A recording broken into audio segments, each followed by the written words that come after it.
IVM.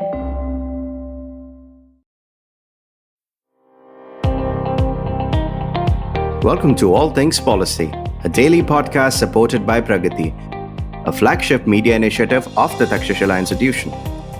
We're a bunch of policy nerds based in Bengaluru, and we like to bring a fresh perspective to Indian affairs and an Indian perspective to global affairs.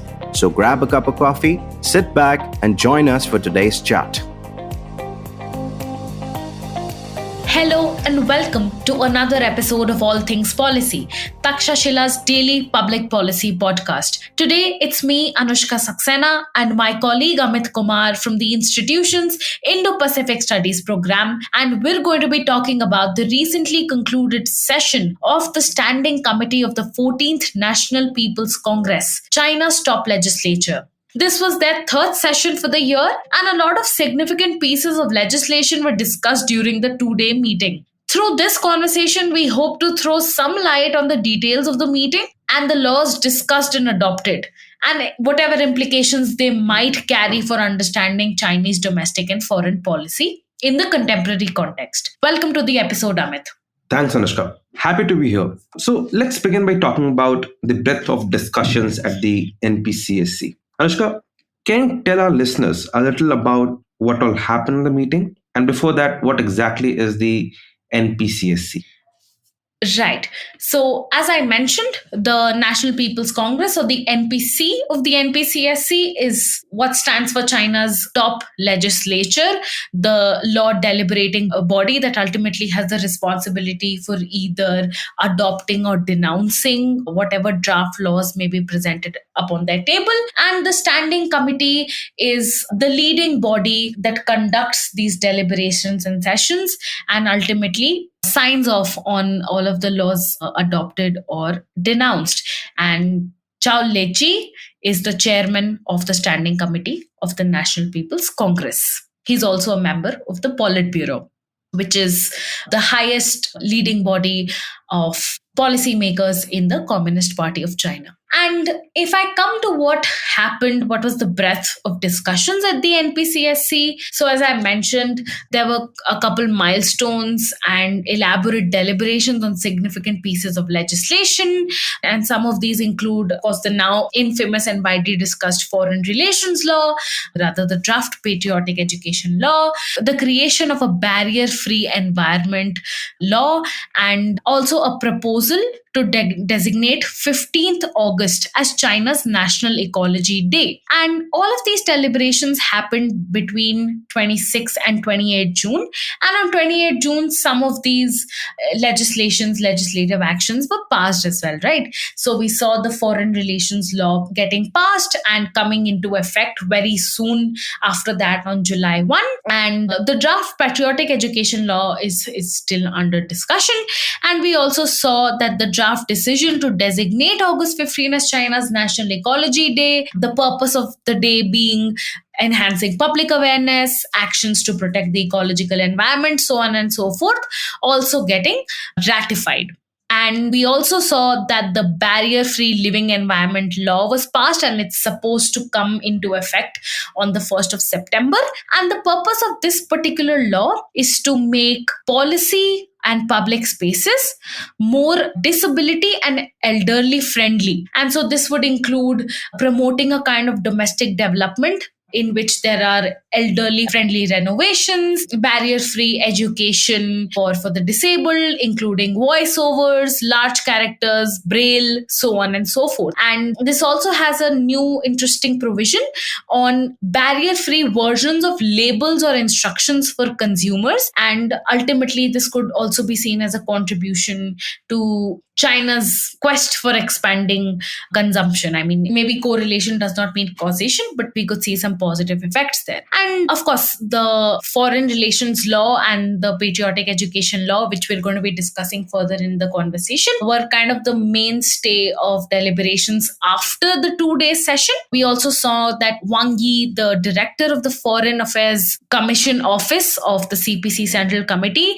published a very long article in the People's Daily, which is the mouthpiece of the party, discussing the law on foreign relations. And in it, he kind of provided a legal basis for China China to exercise its legitimate rights, to change the world order, counter sanctions, interfere with the lives of Chinese citizens abroad, and overall develop a consolidated framework for how China exercises its foreign policy and foreign relations. Now, on that note, I'd like to pass on the floor back to you, Amit, and try and understand some of your thoughts on whatever controversy we see existing in the current deliberations on the law on foreign relations. What do you make of what Wang Yi had to say about China's legitimate rights? What do you think of the text of the law? And what are your insights on the deliberations that took place on the law at the NPCSC? Thanks, Anushka. So this law on foreign policy, it's quite interesting to me when I read the text, and I would point to three major takeaways or controversies, whatever you would like to call it. So my first key takeaway would be, I think this was yet another instance or evidence that indicates strengthening of the party vis-a-vis the state. It follows the state institutional reforms that were introduced during the two sessions in March early this year that saw strengthening of party institutions over state. It also highlighted in how the responsibility of spearheading all policy related decisions and the overall direction of foreign policy is to be authorized by the Foreign Affairs Commission of the CPC and not the Foreign Affairs Ministry. More powers were taken away from the State Council, but they continue to do the legwork, that is, Qinggang participating in visits and exchanges or doing implementation management, and Wang Yi running the policy show. This is clearly said in the Article 14 of the law, and a similar role has also been assigned to the legislature, that is the NPC, National People's Congress, in Article 10. So this tells us about the role of various entities in the Chinese policy system, right? And how other countries should interpret it. The taking away of powers from the government and assigning might to the party is obvious, but also the CMC's role in, that is, Central Military Commission's role in international military exercises and cooperation is highlighted. This reiteration is important considering the context of relation with the US. It serves as a reminder that for military cooperation between the two sides to flourish, the sanctions on Li Shangfu need to go away. This is also interesting because China is playing it both ways. When it is about military to military ties with the US, Li Shangfu's designation is member of the CMC. But when it actually comes to who is running shows vis-a-vis international military cooperation, it's not the Ministry of National Defense, which is actually headed by him, but rather the CMC. Secondly, one weird or a rather strange aspect of the law is that it states that the goal of foreign policy is to uphold socialism with Chinese characteristics, which is more of a domestic concern than a foreign concern, in my opinion. And since the primary and core principle of socialism with Chinese characteristics, according to the party, is party's overall leadership itself, by extension, the primary goal of PRC's foreign policy law becomes protecting and safeguarding the leadership of the party, which is odd. It also shows the extent of Xi's grip. Not that there was any doubt about it earlier, but the fact that even while formulating policies and laws relating to foreign relations, leadership of the party and socialism with Chinese characteristics is emphasized. It indicates the level of deference to Xi and fear in case such a reference is omitted. Thirdly, looking at this law, it would be interesting to study how this law would interact with Chinese citizens living abroad who are victims of great censure and criticism of the party. The current law makes it a responsibility and obligation of every Chinese citizen to safeguard Chinese sovereignty, national security, dignity, honor, and interest, and says that any individual or organizations that commits an act detrimental to China's national interest would be held accountable. Now, even early instances of crackdown and arrests of Chinese citizens living abroad have come to the fore. And this law now just institutionalizes the previous actions and provides a legal framework to these excesses of China's long-arm jurisdiction. Also, the revised Chinese counter-espionage law came into effect the same day as the foreign relations law. This means that now there will be a joint reading of these two legislations, and Chinese citizens abroad and foreign entities in Chinese territory will be both subject to this vague and indiscernible provisions of what constitute espionage, national interest, and so on and so forth. Right. That's an absolutely interesting insight, Amit, and especially about the point pertaining to China's long arm jurisdiction, because we're seeing a lot of cases about Chinese cooperation, especially Chinese police cooperation, which is largely meant to take care of domestic security with police institutions in Cuba and Laos to crack down on what the Chinese would see is a violation of their own domestic laws. And Laos has even cooperated on this, right? We see them going after an Australian citizen. We see them going after Chinese citizens in other countries through police stations, which is controversy that has preceded these other cases. And so I think the foreign relations law, as you mentioned at the start, kind of institutionalizes and consolidates some of these actions that China has already been engaged in. And I also think that there's another aspect that is significant about the law, which is that it puts a lot of legal force behind the Belt and Road Initiative, the Global Development Initiative, the Global Security Initiative, and the Global Civilization Initiative as cornerstones of China's foreign policy, and collectively as the path towards what China refers to as the community with a shared future for mankind, right? And especially on the GCI, which is the newest among these initiatives, we see that the law is now talking about not exchanges and deliberations among countries and institutions, but among civilizations, which is evident from Articles 24 and 44 of the law. Moreover, Article 22 also argues that even though China believes that the idea of human rights is universal, the nature and the implementation of said human rights is subject to the realities of different countries or civilizations. A while ago, we did an elaborate podcast on understanding what Xi Jinping means when he talks about the provisions of the GCI. Interested listeners may tune into that one.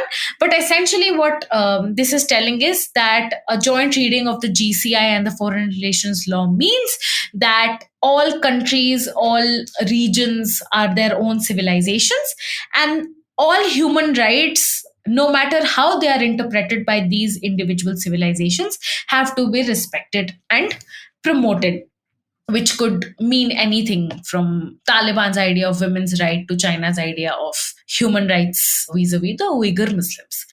Stay tuned to All Things Policy. We'll be right back after a short commercial break.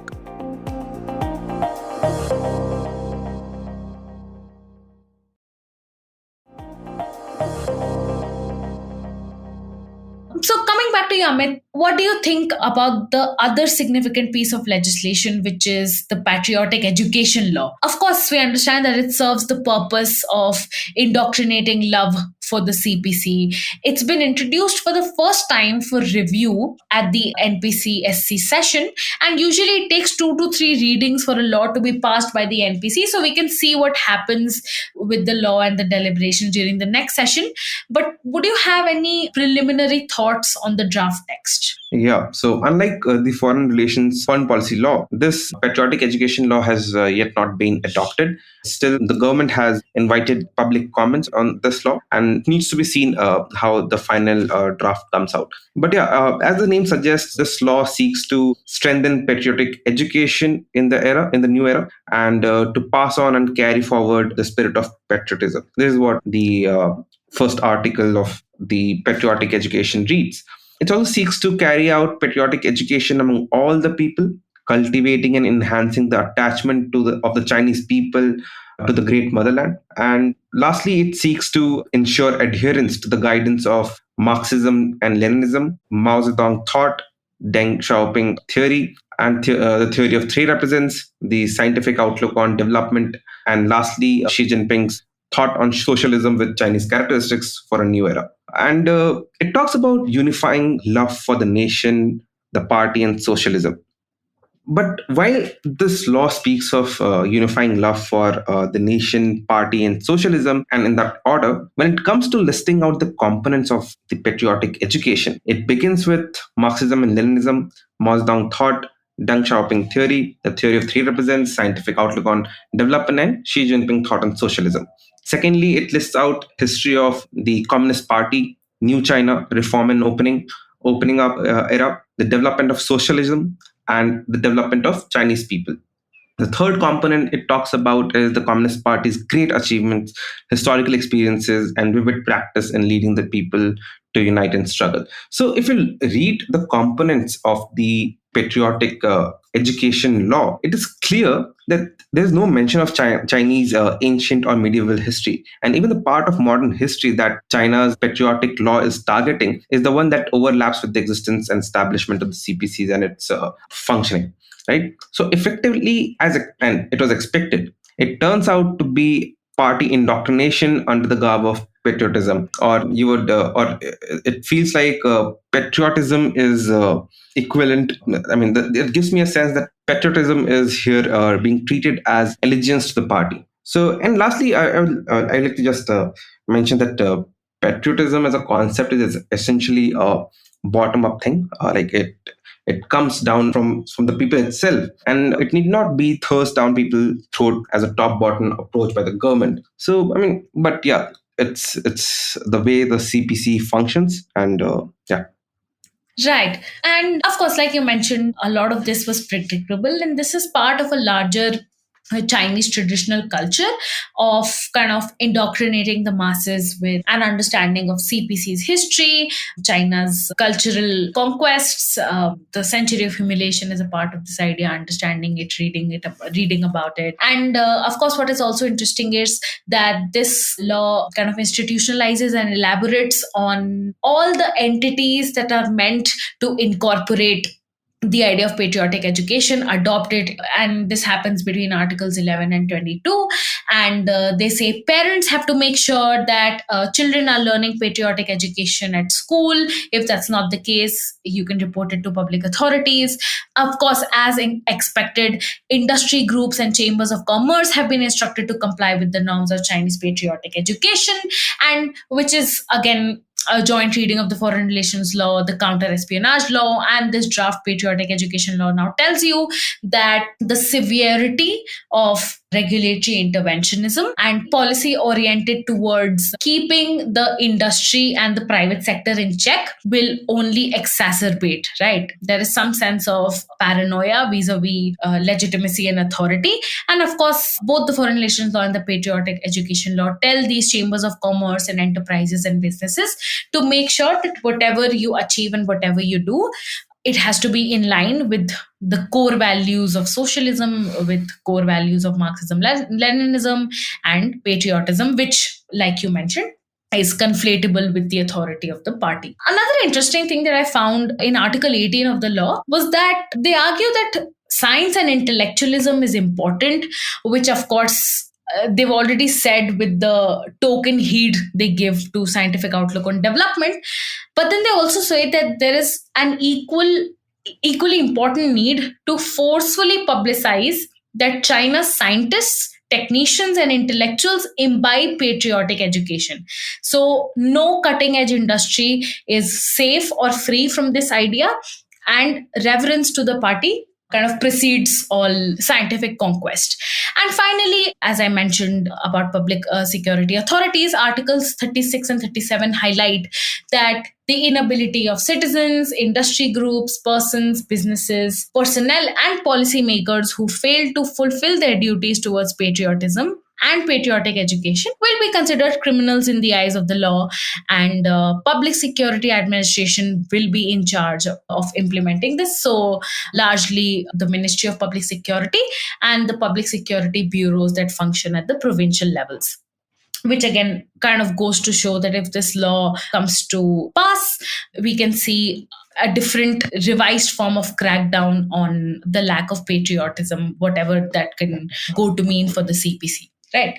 So just to conclude, Amit, would you have any thoughts on how the international community can interpret these laws? I do understand that there is some sense of tension within India, especially about interpreting the foreign relations law, because not only does it justify and legalize the long arm jurisdiction China is exercising, which can have some implications for people in our border areas, and there have also been incidents of kidnapping. So I don't know if there can be correlation to causation on that front, but also because it says that China has because India's argument is that China has essentially now legitimized its ability to conduct foreign relations in a way that upholds its authoritarian regime, that upholds its idea of the international order, that upholds that human rights have to be interpreted in a way that isn't necessarily universally conforming with how the West promotes it, but rather should be seen in a civilization's own context, which is not necessarily a bad thing from the Indian perspective, but it can bring up contradictions of its own. So in that context, would you have any final thoughts on it? So specifically on the foreign relations law, I don't think this changes much on ground. Like China's behavior vis-a-vis India is already clear, and we have been witness to China's actions, behavior, belligerence along the border. And so this materially, this law does not change anything in specific. But yeah, this is just a legal cover to Chinese actions, and in pursuit of those. This component that the foreign relations law seems to be the target audience for this foreign policy law seems to be the domestic population as opposed to the foreign community. I mean, this is my initial sense. And there could be instances wherein it could be extended to the target population could be extended to foreign communities, but largely it is catering to the domestic population, the people, Chinese citizens, and the organizations and institutions operating within the territory of China. So I think I don't think there will be any material change in what we have already been witnessing from China vis-a-vis India. Right. On that note, thanks, Amit, for that succinct conclusion. And I'd recommend readers to follow some of these developments in Chinese domestic policy making if you're interested in understanding how the legislature works and how these laws will potentially be interpreted and implemented. Of course, the courts will have a great role to play in it, especially considering that there is a criminal component to violating the norms of patriotic education and protecting China's interests abroad. And of course, thank you to our listeners for tuning in to another episode of All Things Policy. If you liked our show, don't forget to check out other interesting podcasts on the IVM network. You can tune into them on the IVM Podcast app, ivmpodcast.com, or wherever you listen to your podcasts. You can also follow IVM on social media. The handle is @IVM Podcasts on Twitter, Facebook, and Instagram. And hey, if you'd like to dive into Takshashila's research on technology, strategy, and economic affairs, check us out at our Twitter handle @TakshashilaINST or our website takshashila.org.in.